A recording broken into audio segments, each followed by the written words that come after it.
expecting at least 3 more A-10s, but they were tasked away for other operations, and we have to respect that all of the military aircraft that are participating in this year's air show are on standby, and they could be called away at any time, and that's exactly what happened with the other 3 jets. But we're absolutely thrilled to have at least one of them here today, so you can get a look at this airplane. Of course, the A-10 is 25-mile visibility. Here in Canada, that works out to about 2.4 kilometers.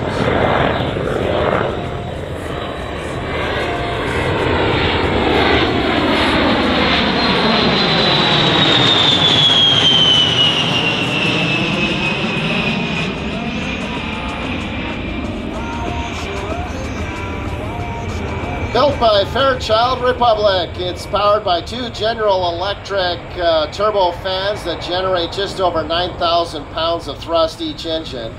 Has a 57-foot wingspan and a service ceiling of 45,000 feet. I'd like to give a big round of applause to show our appreciation